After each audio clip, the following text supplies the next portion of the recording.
الحمدللہ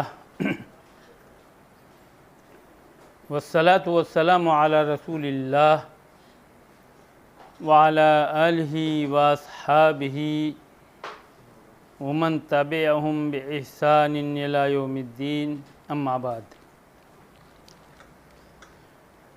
پچھلا درس یہاں کے ختم ہو گیا تھا۔ اما حدیث عائشہ، یاد ہے؟ ذہن میں ہے آپ کو؟ ظاہر ہے اوپر جو مسئلہ چل رہا ہے وہ کیا صحت نکاح میں ولی کا ہونا شرط ہے کہ ولی کے بغیر نکاح نہیں ہو سکتا۔ اس سلسلے میں دو گروہ ہے، ایک گروہ کہتا ہے کہ ولی کے بغیر نکاح ہو ہی نہیں سکتا، اور دوسرا گروہ یہ ہے کہ وہ یہ کہتا ہے کہ اگر عورت عاقل و بالغ ہے اور کفو میں اپنا نکاح کر رہی ہے تو اولیاء کو کسی طرح کا اس میں دخل اندازی کرنا یا اس اولیاء کا کوئی رول نہیں ہے، نکاح درست ہو جائے گا۔ ظاہر اہل ظاہر نے باقرہ اور سیبہ میں فرق کیا ہے، اور باقرہ کے لیے تو کہا کہ ولی کا ہونا ضروری ہے، اور سیبہ کے لیے ضروری نہیں کرا دیا۔ جن آیات سے ان فقہا نے استدلال کیا ہے، دونوں فریق نے استدلال کیا ہے، ان پر تبصرہ ہو چکا ہے۔ اب جن احادیث سے استدلال کیا گیا ہے ان کا ذکر ہے، ان احادیث پر گفتگو چل رہی ہے۔ اس سلسلے میں جو لوگ ولایت کی شرطیت کے قائل ہیں وہ امام زہری عن عروہ عن عائشہ کے طریق سے روایت جو آئی ہے اس سے استدلال کرتے ہیں، اور کہتے ہیں کہ اللہ کے رسول صلی اللہ علیہ وسلم نے فرمایا ایما امرأۃ نکحت بغیر اذن ولیہا فنکاحہا باطل فنکاحہا باطل فنکاحہا باطل۔ تو حضرت عائشہ رضی اللہ تعالی عنہا کی حدیث کے بارے میں گفتگو ہے۔ کہتے ہیں کہ یہ ایسی حدیث ہے جس پر عمل کرنا واجب نہیں ہے، یا اختلاف ہو گیا فقہا کے درمیان کہ اس پر عمل کیا جائے یا نہ کیا جائے گا۔ حضرت عائشہ رضی اللہ تعالی عنہا کی حدیث پر عمل کرنا ضروری ہے یا ضروری نہیں ہے؟ کیوں؟ اس لیے کہ اس کی صحت پر کلام کیا گیا ہے۔ آگے ذکر آئے گا کہ یہ حدیث مختلف فی ہے، صحت میں اختلاف ہے۔ لوگوں نے کہا کہ کچھ لوگوں نے کہا کہ صحیح ہے، علماء حجاز نے کہا، اور علماء عراق نے کہا کہ صحیح نہیں ہے۔ کہتے ہیں اس سلسلے میں اصول یہ ہے، جب کسی حدیث کی صحت میں اختلاف ہو جائے تو والاظہر الا یتفق ان ما لا یتفق علی صحتہ انہ لیس یجب العمل بہ۔ صحیح بات یہ ہے کہ جس کی صحت پر اتفاق نہ ہو اس پر عمل کرنا واجب نہیں۔ یہ ان لوگوں کے لیے بھی تنبیہ ہے جو یہ کہتے ہیں کہ حدیث آ گئی تو اس پر عمل کرنا واجب ہو گیا۔ دراصل حدیث کی صحت پر جب تک اطمینان نہ ہو جائے اس وقت تک یہ کہنا کہ حدیث پر عمل کرنا واجب ہے یہ صحیح نہیں ہے۔ اگر آپ کے نزدیک حدیث صحیح ہے تو آپ کے لیے ضروری ہے کہ آپ عمل کریں۔ میرے نزدیک یہ حدیث صحیح نہیں ہے، اس لیے مجھ پر واجب نہیں کہ میں اس حدیث پر عمل کروں، اور نہ آپ طعن و تشنیع کریں گے جیسا کہ اس دور کے علماء کا حال ہے۔ وہ جلدی سے بہت جلد جو ہے منکر حدیث کا ٹھپا لگا دیتے ہیں بڑی تیزی سے، اور یہ نہیں سمجھتے کہ اس حدیث کے پر عمل نہ کرنے یا اس حدیث پر خاموشی برتنے کا سبب کیا ہے۔ اس حدیث کی صحت پر ہم گفتگو کر رہے ہیں تو ظاہر ہے کہ ہمارے نزدیک وہ حدیث صحیح نہیں ہے، اس لیے ہمارے لیے واجب نہیں کہ ہم اس پر عمل کریں۔ وَأَيْضًا یعنی احناف یہ کہہ سکتے ہیں کہ اگر وہ حدیث آپ کے نزدیک صحیح ہے تو آپ عمل کرنا واجب ہے، اور ہمارے نزدیک وہ حدیث صحیح نہیں ہے، اس لیے ہم پر یہ لازم نہیں آتا کہ ہم اس پر عمل کریں۔ وَإِذًا فَإِن سَلَّمْنَا صِحَّةَ الْحَدِيثِ فَلَيْسَ فِيهِ إِلَّا اشتراط إذن الولی لمن لها ولی عن المولی علیہ وإن سلمنا أنه عام في كل امرأة فليس فيه أن المرأة لا تعقد على نفسها آني ألا تكون هي التي تلي العقد بل الأظهر منه أنه إذا أذن الولي لها جاز أن تعقد على نفسها دون أن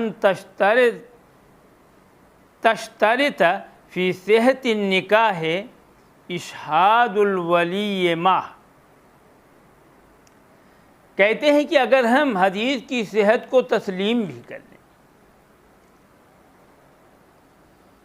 تو اس میں ولی کی اجازت شرط ہے۔ اس میں اتنی بات ہے کہ وہ عورت جس کا کوئی ولی ہو اس کے اجازت، اس ولی کی اجازت شرط ہے نکاح کی صحت میں۔ اگر وہ اجازت دے دیتا ہے ولی تو نکاح ہو جائے گا، عورت اپنا نکاح کر سکتی ہے۔ اس میں یہی ہے نا ایما امرات نکحت بغیر اذن ولیہا فنکاحها باطل، کہ کوئی بھی عورت اپنے ولی کی اجازت کے بغیر نکاح کیا تو اس کا نکاح باطل ہے۔ اس کا کیا مفہوم نکلا؟ اگر کوئی عورت اپنے ولی سے اجازت لے لے تو وہ اپنا نکاح خود کر سکتی ہے، اس کا نکاح درست ہوگا۔ مولی علیہ، المولی علیہ، میری مراد مولی یعنی جس کا ولی ہو، مولی علیہ جو کسی کی ولایت میں ہو جو عورت، اس کے لیے ولی کی اجازت شرط ہے، بس اجازت دے دے نکاح ہو جائے گا۔ آپ یہ کہتے ہیں کہ ولی کی موجودگی ضروری ہے نکاح کے لیے، اور اس حدیث کے اندر صرف اتنا ہے کہ ولی کی اجازت کے بغیر اگر کوئی عورت نکاح کرتی ہے تو اس کا نکاح نہیں ہوگا۔ اس کا مفہوم بالکل واضح ہے کہ اگر وہ ولی اس کو اجازت دے دے تو وہ اپنا نکاح کر سکتی ہے۔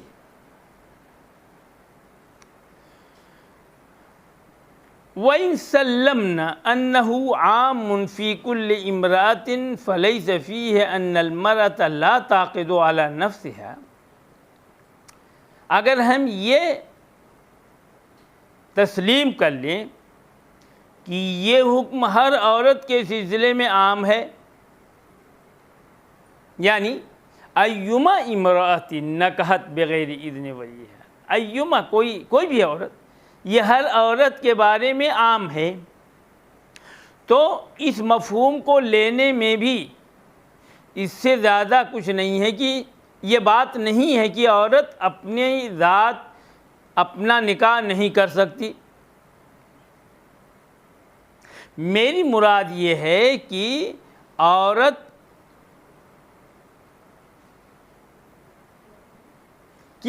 خود اپنا نکاح نہیں کر سکتی، بلکہ اس سے یہ بات بالکل کھل کے سامنے آتی ہے کہ جب ولی اسے اجازت دے دے تو وہ اپنا نکاح کر سکتی ہے۔ بغیر نکاح کے صحیح ہونے میں اس شرط کے کہ ولی کا وجود اس کے ساتھ ضروری ہے، اس کی کوئی شرط نہیں ہے۔ ولی نے اجازت دے دیا، اب عورت اپنا نکاح کر سکتی ہے۔ اس حدیث سے یہ بات ملتی ہے، کوئی بھی عورت جس کا کوئی ولی ہو، باپ ہو یا کوئی بھی ولی ہو، تو اس نے اجازت دے دیا اپنی لڑکی کو کہ تم اپنا نکاح کر لو، جہاں مناسب سمجھ رہی ہو وہاں نکاح کر لو، تو وہ خود اپنا نکاح کر سکتی ہے۔ ولی کا اس کے ساتھ وہاں نکاح کے کی مجلس میں ولی کا موجود رہنا ضروری نہیں ہے۔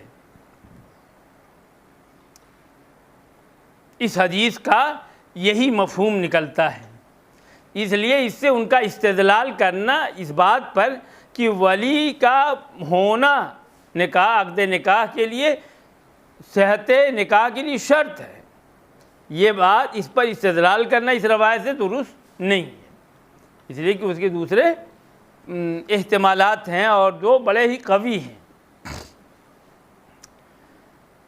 وَأَمَّا مَحْتَجَّ بِهِ الْفَرِيقُ الْآخَرُ مِنْ قَوْلِهِ، اب دوسرے فریق کی طرف اشارہ ہے، یعنی احناف کی طرف، احناف کی طرف اشارہ کر رہے ہیں جو ولایت کو شرط نہیں قرار دیتے، اور اس آیت کریمہ کی بنیاد پر وہ کہتے ہیں کہ عورت اگر وہ عاقل و بالغ ہے تو اپنا نکاح خود کر سکتی ہے۔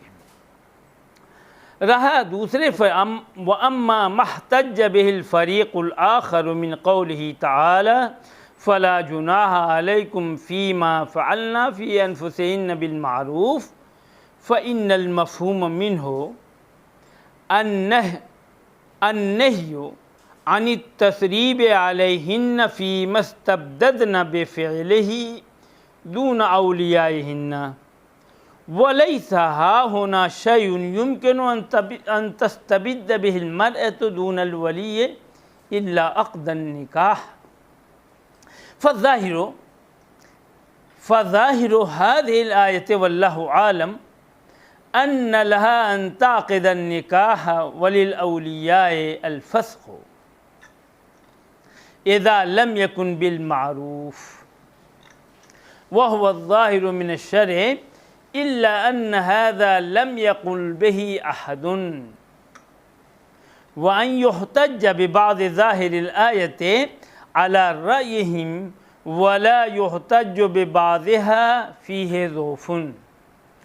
اب ان پر بھی زبردست نقد کیا ہے، ابن رشد نے احناف کے طریقے استدلال پر بھی زبردست نقد کیا، دو ایک جملے میں بس، اور اتنا جامع نقد ہے کہ احناف کی جو روش ہے اس پر پوری روشنی پڑ جاتی ہے اور اس کے کمزور ہونے کی پورے طور پر وضاحت ہو جاتی ہے صرف ایک جملے میں۔ کتنا زبردست انہوں نے نقد کیا اور کتنا جامع کیا ہے۔ رہا دوسرے فریق کا آیت کریمہ سے دلیل پیش کرنا، فَلَا جُنَاحَ عَلَيْكُمْ فِي مَا فَعَلْنَ فِي أَنفُسِهِنَّ بِالْمَعْرُوفِ، عدم اشتراط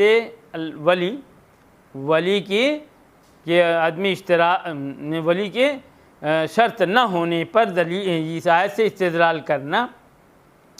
کہتے ہیں کہ اس آیت کریمہ کا اللہ تعالیٰ کی اس قول کا مفہوم عورتوں پر لعنت ملامت کرنے سے ممانعت ہے، اس میں جو وہ خود تنہا خود انجام دیتی ہیں جو فعل اولیاء سے ہٹ کر، اپنے اولیاء سے ہٹ کر جو خود اپنا جو عمل کرتی ہیں، خود انجام دیتی ہیں وہ عمل، اس پر انہیں لعن طعن کرنے کی ممانعت ہے۔ لا جناح علیکم فی ما فعلنا فی انفسہن بالمعروف، وہ خود جو اپنے عمل کرتی ہیں اولیاء سے ہٹ کر کے ان پر انہیں لعنت ملامت نہ کی جائے۔ کہتے ہیں کہ وَلَيْسَ هَاهُنَا شَيْءٌ يُمْكِنُ أَن تَسْتَبِدَّ بِهِ الْمَرْأَةُ دُونَ الْوَلِيِّ إِلَّا عَقْدَ النِّكَاحِ، ظاہر ہے کہ یہاں کوئی ایسی چیز نہیں ہے کہ خود عورت اسے انجام دے، کوئی ایسا عمل نہیں ہے ولی سے ہٹ کر کے سوائے عقد نکاح کے، یعنی یہ کہنا چاہتے ہیں کہ اس آیت کریمہ میں نکاح ہی مراد ہے، عقد نکاح مراد ہے۔ عورت خود وہ اس کو کرنا چاہتی ہے اور تو اولیاء اسے لعنت ملامت نہ کریں، اس فعل کو قبیح نہ قرار دیں، اس کے اس عمل کو، جی وہ بڑی جو ہے بیراہ ہے، یا وہ جو ہے اپنے ماں باپ کی قدر نہیں کرتی، یا ان کی جو عزت نہیں کرتی، ان کی اہمیت نہیں دیتی، خود جا کر کے اس نے نکاح کر لیا، سمجھا؟ تو اس پر جو ہے اس عورت کو لعن طعن کرنے سے ممانعت آئی ہے۔ اب دیکھیے آگے جو ہے جو انہوں نے تبصرہ کیا اس کو دیکھیے، غور سے سنیے۔ فظاہر هذه الآیہ واللہ عالم، اس آیت کا ظاہر اللہ زیادہ بہتر جانتا ہے۔ دیکھیے کتنی احتیاط ہے، اللہ زیادہ بہتر جانتا ہے، لیکن اس آیت کا مفہوم ظاہر یہ ہے کہ عورت کو عقد نکاح کا اختیار ہے، ان لها ان تعقد عقدا ان تعقد النکاح۔ اس آیت کریمہ کے ظاہر سے جو بات واضح ہو کر کے آتی ہے وہ یہ ہے کہ عورت کو عقد نکاح کا اختیار ہے۔ وَلِلْأَوْلِيَاءِ الْفَسْخُ اذا لم یکن بالمعروف، اور اولیاء کو فسخ کا اختیار ہے جب وہ عقد معروف کے مطابق انجام نہ پائے۔ اس آیت کریمہ کے ظاہر کا مفہوم یہی ہے، لیکن احناف یہ بات نہیں کہتے۔ احناف پہلی بات کہتے ہیں کہ عورت کو عقد نکاح کا پورا اختیار ہے، ولی کا ہونا ضروری نہیں ہے۔ یہ کہتے ہیں کہ نہ، اس آیت کریمہ سے ایک حصہ چھوٹ گیا ہے، عورت کو اختیار ہے عقد کا، لیکن دوسری طرف اولیاء کو عورت نے غیر مناسب رویہ اختیار کیا یا انتخاب میں، شوہر کے انتخاب میں اس نے غلطی کی، تو فوراً نکاح اولیاء فسخ کر دیں، ان کو یہ اختیاری سے آیت کریمہ سے۔ لیکن یہ بات کوئی نہیں کہتا۔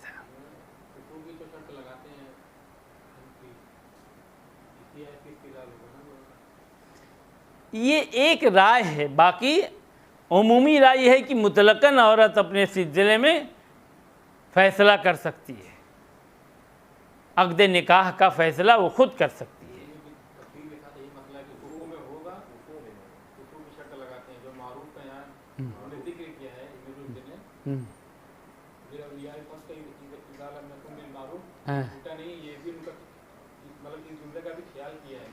یعنی معروف کا مطلب یہ ہے کہ کفو، معروف جو ہے بڑا خالی اس کے محدود مفہوم نہیں لیا جا سکتا، اس کا محدود مفہوم نہیں لیا جا سکتا، اس کا پورا جو ہے نکاح کے عقد نکاح کے وقت جو ہے جو وہ اختیار کیا گیا، جو صورت اختیار کی گئی جس سلسلے میں، تو معروف ساری چیزیں ہیں، لیکن کفو کا اختیار کرنا یہ، لیکن کفو میں اگر نہ ہو تو کیا اولیاء کو فسخ کا اختیار ہے؟ احناف کہتے ہیں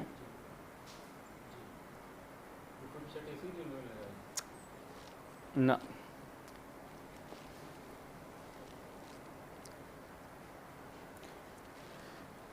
کفو کی شرط لگاتے ہیں، لیکن عقد نکاح کے صحیح ہونے کے لیے کفو کی شرط تمام ہی کہیں گے، شرط صحت نہیں۔ ایسا نہیں کہ اگر غیر کفو میں اس نے کر لیا تو اولیاء کے کہنے پر نکاح فسخ ہو جائے، ایسا نہیں، نکاح ہو جائے گا۔ اور معروف ایک ایسا لفظ ہے جس کے اندر وسعت ہے، ایسا طریقہ اختیار کیا جائے جو معروف ہو، جو شریفانہ طریقہ ہو، شریفانہ طریقہ اختیار کیا جائے، اور ماحول اور کو دیکھ کر کے کیسے جو ہے نکاح کا انعقاد کیا جائے وہ طریقہ اختیار کیا جائے، جس سے خاندان کے اس پر بٹا نہ آئے، خاندان کی عزت پہ بٹا نہ آئے، سمجھے؟ یہ معروف کا مطلب ہے پورا۔ اس میں جو ہے کفو بھی ہے شامل، کفو بھی شامل ہے، لیکن کل کفو ہی نہیں ہے، لیکن کہتے ہیں کہ الا ان هذا لم يقل به احد وهو الظاہر من الشرع، اور یہ شریعت سے ظاہر ہے یہ بات، لیکن کوئی اس کا قائل نہیں ہے۔ اب یہ ہے کہ آپ ثابت کریں کہ ہاں احناف اس کے قائل ہیں، معروف کی رعایت کرتے ہیں، وہ کفو کی حد تک ہی صحیح ہے۔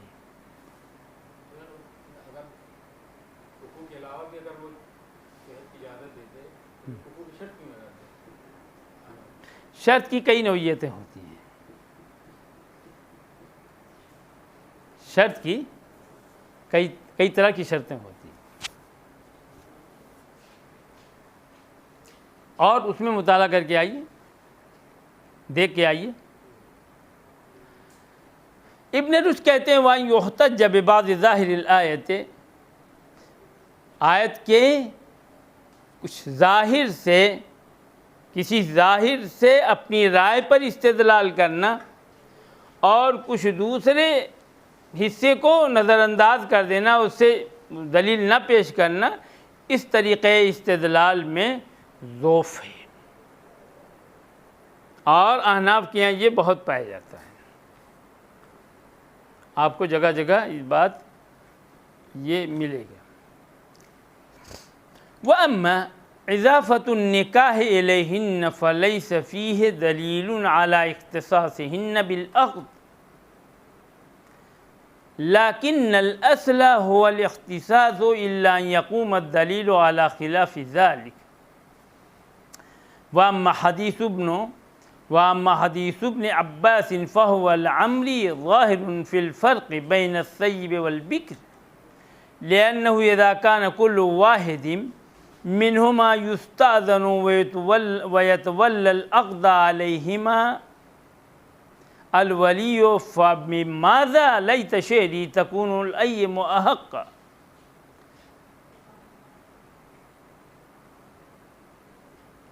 فبماذا ليت شعري تكون الأيم أحق بنفسها من وليها؟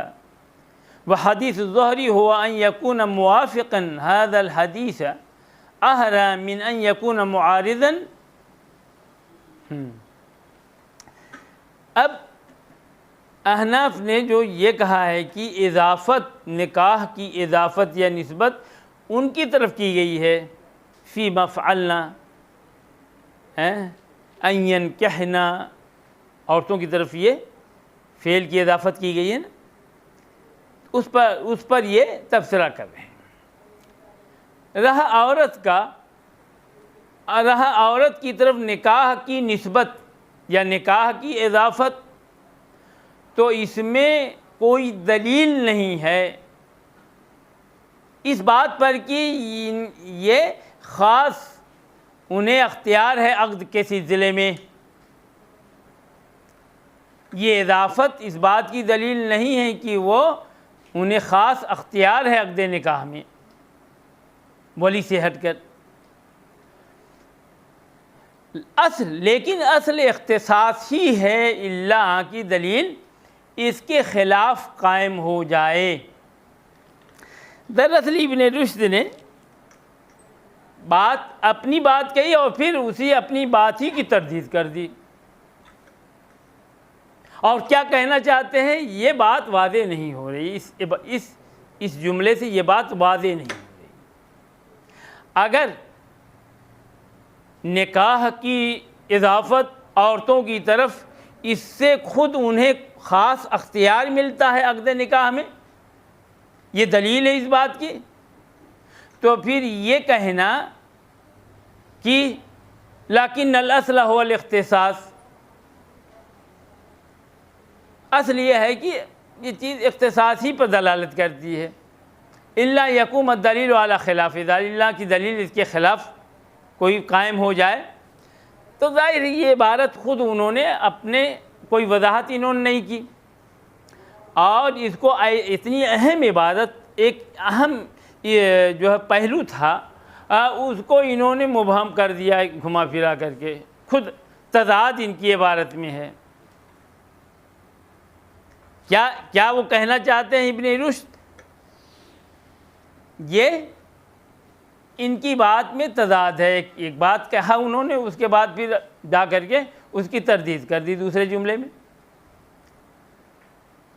ظاہر ابن رشد ہوتے تو پوچھتے کہ بھئی یہ آپ نے کیا کہا، اس کا آپ کے کہنے کا منشا کیا ہے؟ یہ میں اس پر غور کیا لیکن کوئی بات میری سمجھ میں آئی نہیں۔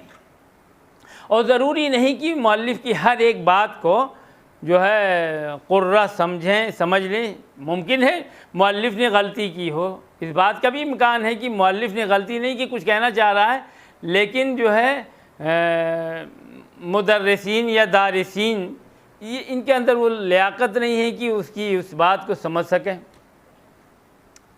لیکن میں یہ سمجھتا ہوں کہ پہلی بات ہے ابن رشد کی یہ بات بڑی متضاد بات ہے، تضاد اس کے اندر پایا جا رہا ہے۔ اب کہتے ہیں کہ رہی حضرت ابن عباس کی حدیث تو میری زندگی کی قسم سیب اور بکر کے بارے میں فرق کرنے میں بالکل واضح ہے۔ علیم احق بنفسها من ولیہا والبکر تستعمر وإذنها سماتها، یہ حدیث ابن عباس کی کہتے ہیں کہ باقرہ اور سیبہ کے بارے میں فرق کو ظاہر کرنے کے لیے بالکل کھلی ہوئی حدیث یہ ہے، اور انہوں نے جو استدلال کیا ہے داؤد ظاہری نے بالکل صحیح استدلال کیا ہے اس روایت سے، اس میں کوئی ابہام نہیں ہے، اس روایت کا جو مفہوم انہوں نے سمجھا اس میں کوئی ابہام نہیں ہے، بالکل واضح یہ روایت ہے اس سلسلے میں۔ لِأَنَّهُ إِذَا كَانَ كُلُّ وَاحِدٍ مِّنْهُمَا يُسْتَأْذَنُ وَيَتَوَلَّى الْعَقْدَ عَلَيْهِمَا الْوَلِيُّ فَبِمَاذَا لَيْتَ شِعْرِي تَكُونُ عَلَيْهِمْ أَحَقَّ بِنَفْسِهَا مِنْ وَلِيِّهَا، کہتے ہیں کہ اگر ہر ایک سے اجازت لی جائے، ایم سے بھی بکر سے بھی، ہر ایک سے اجازت لی جائے جیسا کہ روایت سے معلوم ہوتا ہے، اور دونوں کا عقد چاہے وہ سیبہ ہو یا باقرہ ہو، دونوں کا عقد ولی ہی کر سکتا ہے۔ علیہم احق بنفسہ، اس سے بھی اجازت لی جائے گی، اس سے بھی اجازت لی جائے گی۔ جو لوگ ولایت کی شرطیت کے قائل ہیں وہ کہتے ہیں چاہے سیبہ ہو یا باقرہ ہو، دونوں کا عقد ہو ہی نہیں سکتا بغیر ولی کے، اور ولی پابند ہے کہ دونوں سے اجازت لے کر کے ان کا عقد کرے۔ کہتے ہیں جب خود ولی ہی اجازت وہ عقد کر سکتا ہے دونوں کی اجازت سے، تو فرق کس بات کا؟ تو کہتے ہیں کہ کاش میں جانتا آئیم یعنی سیبہ اپنی ذات کے سلسلے میں اپنے ولی سے کہیں زیادہ حق رکھتی ہے، کس بات پر؟ کس بات میں؟ علیم احق بنفسہ من ولیہا، کاش مجھے معلوم ہوتا کہ ایم یعنی سیبہ عورت اپنے ولی سے زیادہ حق رکھتی ہے، کس بات میں؟ اگر ولی کی اجازت کے بغیر یہ نکاح نہیں کر سکتی سیبہ، نہ باقرہ کر سکتی، تو دونوں تو مساوی ہو گئی نا۔ اب کس بات میں فرق ہے؟ علیم احق بنفسہ من ولیہا کا مفہوم کیا نکلا؟ وحدیث الظہری هو ان یکون موافقا هذا الحدیث احرى من ان یکون معارضا، کہتے ہیں کہ ظہری کی حدیث یہ موافق ہے اس حدیث کے، یعنی ابن عباس کی حدیث کے موافق ہونا، ظہری کی حدیث کا ابن عباس کی حدیث کے موافق ہونا زیادہ مناسب ہے بنسبت اس کے کہ یہ اس کے معارض ہے۔ اتنی اہم بحث یہاں کھول کے بیان کرنا چاہیے تھا ان کو، ابن رشد کو، یہاں بھی انہوں نے مبہم طور پر کہہ دیا اور یہ کہا کہ ابن عباس کی یہ حدیث یا ظہری کی وہ حدیث جس میں آیا ہے یما امرات نکات بغیر اذن ولیہا فنکاحها باطل، وہ حدیث ابن عباس کی حدیث کے موافق ہے نہ کہ مخالف۔ دونوں میں کوئی اختلاف نہیں پایا جا رہا ہے، تعارض نہیں پایا جا رہا، بلکہ دونوں میں توافق پایا جا رہا ہے۔ کیسے؟ یہ نہیں انہوں نے بیان کیا۔ اب آپ سمجھیں، امام حضرت عبداللہ ابن عباس رضی اللہ تعالیٰ عنہما نے جو حدیث بیان کی وہ کیا ہے؟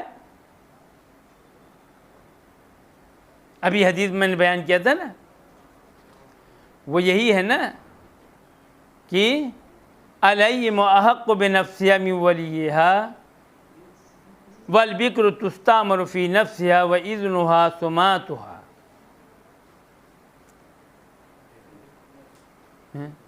الیم، ابھی میں نے بیان کیا نا، یہی حدیث، یہ حضرت ابن عباس کی حدیث ہے، اس پر غور کیجئے۔ الیم احق بنفسها من ولیها والبکر تستعمر اذنها سماتها وَإِذْنُهَا سُمَعْتُهَا۔ کہتے ہیں کہ امام ظہری کی جو حدیث ہے ایما امرات نکات بغیر اذن ولیہا فنکاحها باطل، کہتے ہیں امام ظہری کی حدیث اس حدیث کے، ابن عباس کی اس حدیث کے موافق ہے۔ موافق ہونا زیادہ قرین قیاس ہے بنسبت اس کے کہ معارض ہو۔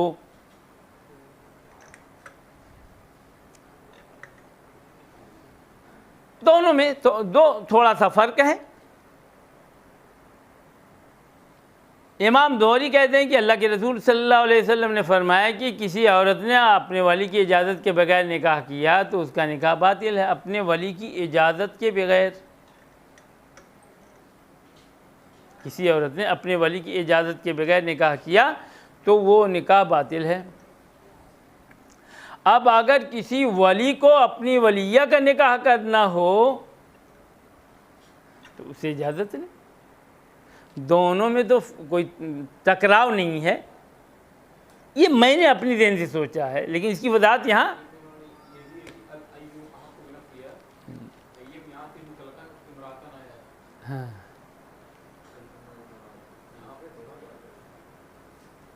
ہاں تعارض کے بڑے اسباب ہیں۔ یہاں ایما امرات نکات بغیر اذن ولیہا آیا ہے، ایم کے بارے میں، ایم کے بارے میں نہیں، مطلقاً عورت کے بارے میں یہ حکم آیا ہے کہ کوئی بھی عورت اپنے ولی کی اجازت کے بغیر نکاح کرتی ہے تو اس کا نکاح باطل۔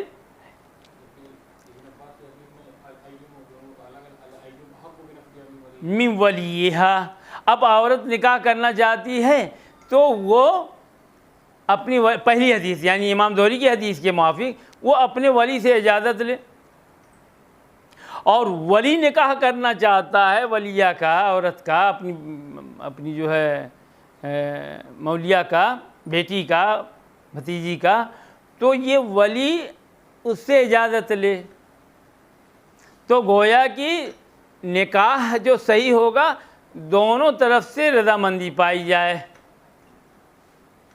کہتے ہیں دونوں میں کوئی تعارض نہیں ہے، بلکہ یہ ایک حد تک دونوں میں موافقت پائی جا رہی ہے۔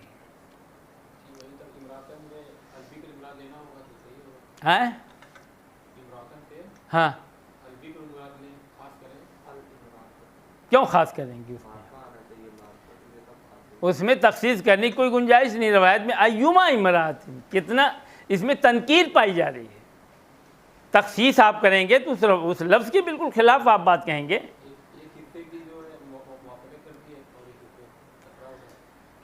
اتنا اختلاف نظر انداز کر دیا جاتا ہے، باقی بنیادی بات جو ہے اس میں کوئی تعارض نہیں ہے۔ ابن رشد یہ کہنا چاہتے ہیں، میں نے جہاں تک سمجھا ہے وہ یہ بات یہی ہے، سمجھا آپ نے؟ حالانکہ اس کی یہاں ایک جملہ کہہ کر کے ان کو وہ آگے بڑھ گئے ہیں، اور ان کو جو ہے وہ بات کی وضاحت کرنی چاہیے تھی، توافق کی وضاحت کرنی چاہیے تھی کہ دونوں حدیثوں میں جو موافقت پائی جاتی ہے وہ کن کن پہلو سے۔ انہوں نے یہ بات نہیں کی، دونوں جگہ نظر انداز کیا ہے۔ وَيَحْتَمِلُ أَن تَكُونَ التَّفْرِقَةُ بَيْنَهُمَا فِي السُّكُوتِ وَالنُّطْقِ فقط وَيَكُونُ السُّكُوتُ كَافِيًا فِي الْعَقْدِ۔ کہتے ہیں اس بات کا بھی احتمال ہے کہ دونوں کے درمیان جو فرق ہے وہ سکوت اور نطق ہے۔ صرف عقد نکاح میں ولی جو ہے اجازت، ولی جب اسے پوچھے گا، اس کی مرضی معلوم کرے گا، تو سیبہ ہے تو وہ اپنی رضامندی کا اظہار لفظوں میں کرے، اور باقرہ سے اس نے جو ہے اس کی رضامندی معلوم کرنی چاہیے، اور کہا کہ تمہارا نکاح فلاں سے کیا جا رہا، اور خاموش ہے تو اس کی خاموشی اس کی رضا پر دلیل ہوگی۔ دونوں میں فرق صرف سکوت اور نطق کا ہے۔ چنانچہ باقرہ ہے تو اس کے عقد میں سکوت کافی ہوگا۔ والاحتجاج اب دیکھیے دونوں نے جو دلیل پیش کی ہے کس سے؟ آیت کریمہ سے۔ دونوں نے جو استدلال کیا ہے، کس کے استدلال میں کتنی قوت ہے دوسرے کے بالمقابل، اور دوسرا جو ہے جس نے استدلال کیا ہے یہ اس کے مقابلے میں اس کے استدلال میں کتنی کمزوری ہے۔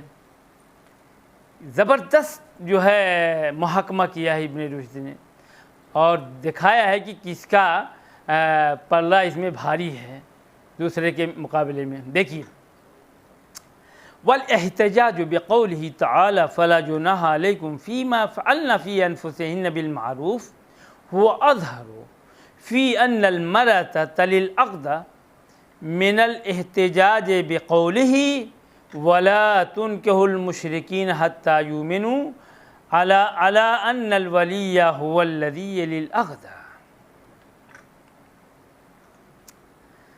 کہتے ہیں کہ اللہ تعالیٰ کے اس قول کو دلیل بنانا، لا فلا جناح علیکم فیما فعلن فی انفسہن، اللہ تعالیٰ کا یہ قول بطور دلیل کے پیش کرنا کہ یہ اس بات پر کہ عورت اپنا عقد کر سکتی ہے، کر سکتی ہے، کرنے کا اختیار ہے وہ، اس حکم میں یہ آیت کریمہ بالکل واضح ہے۔ اس آیت کریمہ سے یہ بات نکالنا اور اس پر استدلال کرنا کہ عورت با اختیار ہے اپنے عقد میں، یہ استدلال کہتے ہیں کہ ظاہر ہے، قوی ہے، مضبوط ہے، بنسبت اس کے کہ دوسرے گروپ نے اس آیت کریمہ سے وَلَا تُنكِحُوا الْمُشْرِكِينَ حَتَّى يُؤْمِنُوا اس بات پر استدلال کیا ہے کہ ولی ہی اس کا عقد کرے گا۔ دونوں کے استدلال میں فرق ہے۔ کہتے ہیں کہ فلا جناح علیکم فیما فعلن فی انفسہن بالمعروف، اس سے جو استدلال کیا گیا ہے اس بات پر کہ عورت اپنا عقد کر سکتی ہے، یہ استدلال قوی ہے بنسبت اس کے کہ ان لوگوں کی جنہوں نے اس آیت کریمہ سے وَلَا تُنكِحُوا الْمُشْرِكِينَ حَتَّى يُؤْمِنُوا سے استدلال کیا ہے کہ ولی ہی عقد کر سکتا ہے۔ دونوں کے استدلال میں کہ اس کے استدلال کے بالمقابل وہ استدلال قوی ہے۔ اس لیے کہ اس میں جو احتمال ہے، جو اس میں احتمالات پائے جاتے ہیں، یعنی ولی بھی مخاطب ہو سکتا ہے نا، وَلَا تُنكِحُوا الْمُشْرِكِينَ حَتَّى يُؤْمِنُوا، حکمراں بھی مخاطب ہو سکتے ہیں مساوی طور پر، مسلم کمیونٹی اور جو ہے وہ بھی مخاطب ہو سکتی ہے۔ ان احتمالات میں مساوات پائی جا رہی ہے، اس لیے اس سے استدلال کرنا کہ ولی ہی عورت کا عقد کر سکتا ہے، اس کے اندر بہرحال کمزوری ہے بنسبت اس کے کہ اس آیت کریمہ کی روشنی میں یہ کہا جائے کہ عورت اپنا نکاح کرنے میں بااختیار ہے۔ وقد ضعفت الحنفیۃ، گویا کہ اب یہاں احنافی کا پلہ بھاری ہے۔ وقد ضعفت الحنفیۃ حدیث عائشہ رضی اللہ عنہا وذالک انہ حدیث رواہ جماعت عن ابن جریج عن الزہری حکى ابن علیۃ عن ابن جریج انہ سأل الزہری عنہ فلم يعرفه قالوا والدلیل على ذلك ان الزہری لم يكن يشترط الولایۃ ولا الولایۃ من مذہب عائشۃ۔ کہتے ہیں احناف نے حضرت عائشہ کی وہ حدیث ایما امرأۃ نکاحت بغیر اذن ولیہا فنکاح و باطل، اس حدیث کو ضعیف قرار دیا ہے، جیسا کہ میں نے اس سے پہلے اشارہ کیا تھا۔ احناف نے اس حدیث کو ضعیف قرار دیا ہے۔ اس کے ضعف کی وجہ کیا ہے دیکھیے بیان کرتے ہیں۔ کیوں کہ یہ وہ حدیث ہے جس کو ابن جریج سے ایک پوری جماعت نے بیان کیا ہے۔ اس حدیث کو ابن جریج عن الزہری سے ایک پوری جماعت نے لیا ہے۔ ابن جریج عن الزہری، ابن جریج سے ایک پوری جماعت نے اس حدیث کو لیا ہے۔ انہی میں سے ابن علیہ بھی ہیں۔ ابن جریج سے اس حدیث کو نقل کرنے والوں میں، بیان کرنے والوں میں ابن علیہ بھی ہیں۔ انہوں نے بیان کیا ابن جریج سے یہ روایت کی، ابن جریج نے امام زہری سے اس روایت کے بارے میں پوچھا ایما امرأۃ نکاحت بغیر اذن ولیہا، جبکہ راوی ہے امام زہری۔ ان کے شاگرد ابن جریج نے اس روایت کے بارے میں امام زہری سے پوچھا تو امام زہری نے لا علمی کا اظہار کیا۔ فلم یعرف، کہ وہ نہیں جانتا۔ احناف نے کہا کہ والدلیل علی ذلک، اس بات پر دلیل یہ روایت ہے کہ امام زہری، یہ بات ہے کہ امام زہری ولایت کو شرط نہیں قرار دیتے اور نہ ولایت حضرت عائشہ کے مذہب میں ہے۔ حضرت عائشہ روایت کرتی ہے ایما امرأۃ نکاحت بغیر اذن ولیہا، حضرت عائشہ کا مذہب اس کے خلاف، اس روایت کے خلاف ہے۔ یہ اس بات کی دلیل ہے کہ یہ روایت کمزور ہے۔ امام زہری جو راوی حدیث ہے ان کا بھی مسلک اس حدیث کے خلاف ہے۔ اس کی دلیل یہ ہے کہ ان سے جب ان کے شاگرد ابن جریج نے پوچھا اس حدیث کے بارے میں تو انہوں نے لا علمی کا اظہار کر دیا۔ راوی حدیث کا حدیث کے بارے میں لا علمی کا اظہار کرنا، ناواقفیت کا اظہار کرنا اور کہنا کہ مجھے نہیں معلوم، یہ اس حدیث کے ضعیف ہونے کی بہت بڑی یا بین دلیل ہے۔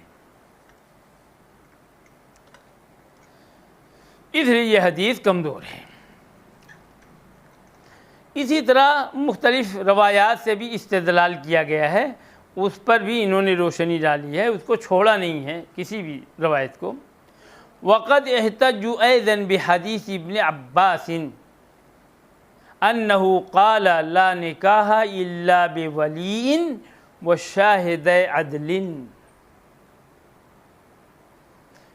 لکنہ مختلف فی رفعہ وكذلك اختلفوا ايضا في صحة الحديث الوارد في نکاح النبی علیہ الصلاۃ والسلام سلمۃ وامرہ لابنها ان ينكحها إياه یا ان ينكحها إياه۔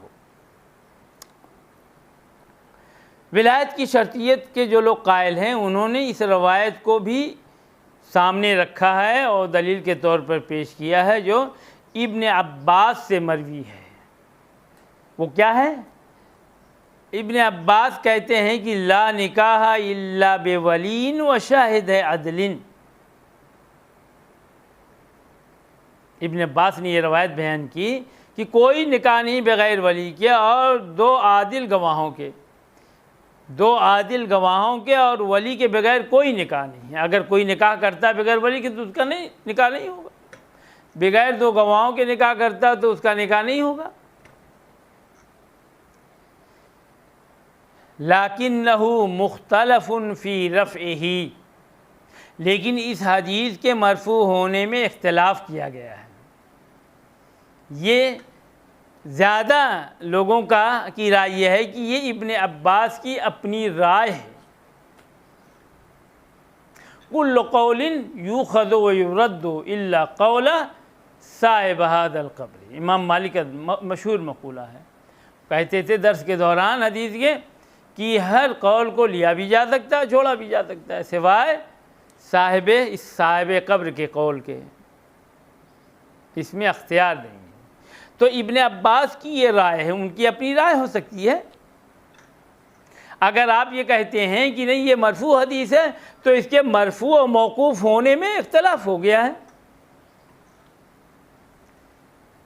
آپ کہتے ہیں مرفوع حدیث، ہم کہتے ہیں نہیں یہ موقوف حدیث ہے، حضرت ابن عباس کا قول ہے، تو اس لیے اس سے آپ کا استدلال کرنا اپنے حق میں تو درست ہے، ہمارے خلاف آپ اس روایت کو نہیں استعمال کر سکتے، کیونکہ ہمارے نزدیک یہ حضرت ابن عباس کا قول ہے۔ آپ یہ کہیں صحابی کا قول تو لیا جا سکتا ہے چھوڑا بھی جا سکتا ہے۔ اسی طرح وہ حدیث جو اس سلسلے میں وارد ہے جس حدیث میں، اس کی صحت میں بھی فقہاء نے اختلاف کیا ہے، علماء نے اختلاف کیا۔ وہ کون سی حدیث؟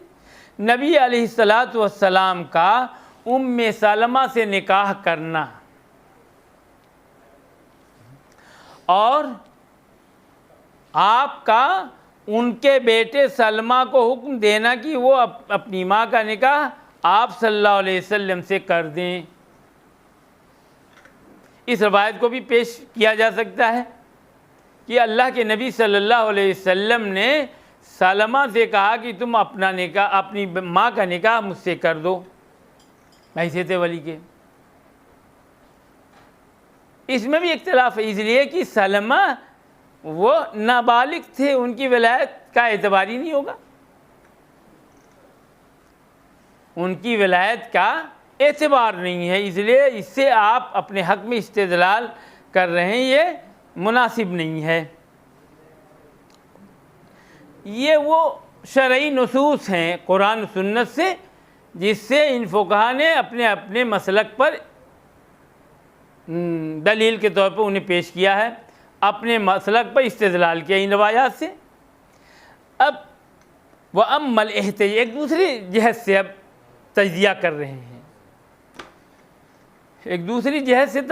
رہے ہیں، اور یہ انشاءاللہ یہ تجزیہ جو ہے اس پر گفتگو ہوگی، اور یہ بہت ہی اہم ہے۔ عقلی دلائل جو دیے گئے ہیں دونوں طرف سے، وہ عقلی دلائل بہت ہی جاندار ہیں۔ اللہ تعالی ہماری رہنمائی کرے اور ابن رشد کو جزائے خیر دے کہ انہوں نے اتنی محترم بشان کتاب لکھ کر کے ہمارے ذہن کے قفل کو کھول دیا ہے۔ اب ہم آزادی کے ساتھ غور کر رہے ہیں اور اپنی ایک رائے متعین کر رہے ہیں۔ وآخر دعوانا الحمدللہ۔